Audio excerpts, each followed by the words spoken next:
بنت قاسم بنت محمد ابن ابی۔ تو اب ایک مرتبہ کہا ذرا میری والدہ، پردہ کھینچا، خادم نے ایک مرتبہ پردہ لگایا اور امام علیہ السلام خود تشریف فرمائے، دیکھ رہے ہیں کہ مولا کی والدہ آئیں، بہنیں، بیٹیاں، آپ کی زوجہ سب آ کے بیٹھ گئے۔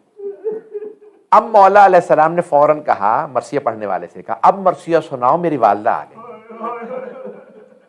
اچھا کیونکہ ظاہراً یہ میں کہہ رہا ہوں کہ وہ مولا کی والدہ کے خاندان سے تھے شاید، تو انہوں نے جب مرثیہ پڑھنا شروع کیا نا تو مولا تو رو رہے تھے۔ آپ جانتے ہیں نا کہ خواتین اونچی آواز سے گریا کرتی ہیں، تو اب روایت کے الفاظ ہیں کہ مولا کی والدہ کی آواز آنے لگی، تو اس نے مخاطب ہو کے کہا مولا کی والدہ سے، یا ام فروا اگر آپ زیادہ روئیں گی نا تو آپ کا بیٹا صادق آل محمد آپ کو گلے لگائے گا، آپ کو پیار کرے گا، دلاسا دے گا، تسلی دے گا، آپ کے بیٹے آپ کو تسلی دیں گے۔ امام صادق کہیں گے اماں بس کیجئے، لیکن اے ام فروا جب آپ کی پھپھیاں رویا کرتی تھیں، اے ام فروا جب آپ کی پھپھیاں رویا کرتی تھیں انہیں تازیانے مارے جاتے تھے۔ بس ایک مرتبہ امام کی والدہ اور زیادہ رونے لگیں، خود مولا امام صادق بلند آواز سے رونے لگے۔ ایک مرتبہ مدینے والے سارے کے سارے مولا کے دروازے پہ جمع ہو گئے، کیا بات ہے، کوئی وفات ہو گئی ہے، یہ سب اتنا کیوں رو رہے ہیں امام صادق کے گھرانے والے؟ جانتے ہیں کیا روایت کے الفاظ ہیں؟ امام نے دروازے کو دیکھا اور کسی آدمی سے کہا الباب الباب، دروازہ بند کر دو، دروازہ بند۔ کہا کیوں مولا؟ کہا میرا بیٹا بے ہوش ہو کے گر گیا ہے۔ اب یہاں یہ نہیں معلوم کون سا بیٹا بے ہوش ہو، لیکن میرا دل کہتا ہے ہو نہ ہو امام موسیٰ کاظم علیہ السلام ہوں گے، کہ امام کے صاحبزادے بے ہوش ہو گئے رو رو کے، کس پہ؟ مصائب پہ، کہ ہائے میرے جد حسین مارے گئے، ہائے میری پھوپھیوں کو تازیانے مارے گئے۔ اجرکم اللہ۔ بس میں تھوڑے سے مصائب اور پڑھنا چاہوں گا، میرے ساتھ چلیے گا۔ میں پیش کر رہا تھا کہ متوکل نے بڑے مظالم ڈھائے، لیکن کیا کرو روایات پیش کروں گا تو اب 8ویں امام کے دور میں سے کہا گیا مجلس ہے، متوکل بہت مظالم ڈھاتا تھا۔ اس نے کہا جو بھی حسین کی زیارت کے لیے جائے نا تو اسے ٹیکس لگا دو، اتنے پیسے لگاؤ کہ فقیر ہو جائے، غریب ہو جائے۔ لوگ اپنے مکان بیچ بیچ کی زیارت کے لیے جاتے تھے۔ ہاں زائرین کم ہو گئے تھے، کم لوگ جاتے تھے، لیکن پھر بھی زائرین جاتے تھے، یہاں تک کہ اس نے کہا اب جو زائر جائے نا اس کا ایک ہاتھ کاٹ دینا، یہ خود بخود زیارت بند کر دیں گے۔ یہاں تک لکھا ہے کہ ایک مرتبہ ایک بوڑھی خاتون آئیں، جیسے ہی پل بغداد پہ پہنچی انہوں نے کہا کہ او بوڑھیا جانتی نہیں ہو ہم ہاتھ کاٹتے ہیں؟ کہا ہاں جانتی ہوں۔ کہا پھر بھی زیارت کے لیے جاؤ گی؟ کہا ہاں۔ کہا پھر اپنا ہاتھ نکالو۔ جیسے انہوں نے اپنا ہاتھ رکھا تو انہوں نے کہا نہیں ہم الٹا ہاتھ نہیں کاٹتے، ہم سیدھا ہاتھ کاٹتے ہیں۔ تو اس خاتون نے ایک مرتبہ مؤمنہ نے فرمایا، کہا کہ پچھلے سال تم میرا سیدھا ہاتھ کاٹ چکے ہو، سیدھا ہاتھ تو تم پچھلے سال کاٹ چکے ہو، اب الٹا ہی ہاتھ میرا باقی رہ گیا ہے۔ بڑی بڑی زحمتوں سے لوگوں نے زیارتیں کی ہیں، یہاں تک ہے کہ بعض اوقات دو افراد جاتے وہ ایک کو قتل کر دیتے تھے، ایک کو مار دیتے، پھر کہتے۔ اب تاریخ بغداد پہ یہ واقعہ درج ہے، اور میں نے پڑھا تھا چند برس پہلے تو بہت سے لوگوں نے حوالہ جات مانگے، پھر میرے دوستوں نے متعدد حوالے 5 حوالے نکال کے دیے اس واقعے کے لیے۔ بڑے بڑے جید علماء نے اس کو پڑھا ہے کہ امام حسین کے متوکل کا دور، امام حسین کی زیارت پہ پابندی۔ ایک بوڑھی نابینا خاتون اپنے بیٹے سے کہنے لگی مجھے ایک مرتبہ میرے مولا حسین کی زیارت کرا دے، پتہ نہیں کب میرا دم نکل جائے بیٹا، میری اب نہ ٹانگیں چلتی ہیں نہ آنکھیں دیکھتی ہیں، بس مجھے ایک مرتبہ میرے مولا کی زیارت کرا دے۔ بیٹے نے ماں کو کپڑے میں باندھا، پشت پہ اٹھایا۔ ایک مرتبہ جب پل بغداد پہ پہنچا تو سپاہیوں نے متوکل کے پوچھا بھئی کہاں جا رہے ہو؟ تو اس خاتون نے کہا ہم مولا حسین کی زیارت کے لیے جا رہے ہیں۔ تو انہوں نے سپاہیوں نے کہا ہم ایک کا قتل کر دیتے ہیں، ایک جا سکتا ہے۔ انہوں نے اس مؤمنہ کو، بوڑھی خاتون کو بیٹے کے پشت سے اتارا، بیٹے کا گلا کاٹا اور اس کو فرات میں ڈال دیا۔ مؤمنہ نے کہا بھی میں چل نہیں سکتی، میں اپاہج ہوں، میرا بیٹا کہاں ہے؟ تو کہا ہم نے آپ کے بیٹے کو، تمہارے بیٹے کو قتل کر کے فرات میں ڈال دیا، اگر بلا سکتی ہو بلا لو۔ اب آپ جانتے ہیں نا بوڑھی ماں کے لیے جوان بیٹے کی موت برداشت کرنا بڑا مشکل کام ہے۔ جوان بیٹے کی موت برداشت کرنے کے لیے کسی زینب کبریٰ کا کلیجہ چاہیے، کسی لیلا کا دل چاہیے۔ بس بھئی اب ایک مرتبہ وہ مؤمنہ رونے لگی۔ جب انسان زیادہ پریشان ہوتا ہے نا تو بعض اوقات اس کی زبان سے کفریہ جملے نکل جاتے ہیں، وہ گستاخی کر دیتا ہے۔ اب مؤمنہ ایک مرتبہ رونے لگی، بہت روئیں، اور پھر روتے روتے ایک مرتبہ کہہ دیا، کہا میں حسین کی زیارت کے لیے جا رہی تھی، عباس نے میرا بیٹا لے لیا۔ بس یہ نہ جانے ان سے نادانی میں گناہ ہو گیا، کوتاہی ہو گئی۔ ابھی رو ہی رہی تھی، گھٹنوں پہ ہاتھوں پہ چلتی ہوئی جا رہی ہیں کہ اچانک بیٹے نے آواز دی، اماں میں آ گیا۔ مومنہ نے سوال کیا، بیٹا کون ہے تیری آواز میرے بیٹے سے ملتی ہے؟ کہا اماں میں ہوں، میں آپ کا بیٹا، لیکن سپاہیوں نے کہا تھا انہوں نے آپ کو قتل کر کے فرات میں ڈال دیا۔ کہا ہاں اماں میں مر گیا تھا۔ کہا پھر بیٹا کیسے واپس آئے؟ کہا اماں مجھے مولا عباس لائے۔ اجرکم اللہ۔ کہا اماں مجھے مولا عباس لائے ہیں۔ کہا کہ مولا مجھے معاف کر دیجئے گا۔ ایک مرتبہ وہ بوڑھی مومنہ رونے لگی، کہا مولا مجھے معاف کر دے، میں نے گستاخی کی تھی۔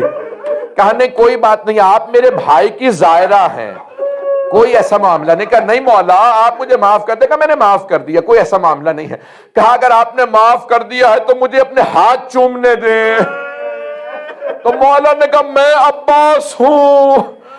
کہا ہاں مولا میں جانتی ہوں آپ عباس سے، میں ہاتھ چومنا چاہتی ہوں۔ مولا نے کہا اگر میرے ہاتھ ہوتے سکینہ کو تماچے نہ لگتے۔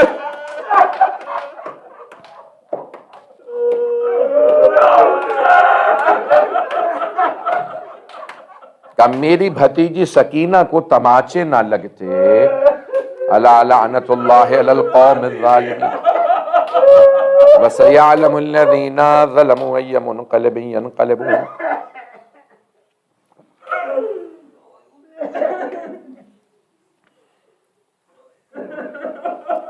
بس بھئی دو جملے واسطے دوں گا، دو واسطے پیش کرنا چاہتا ہوں۔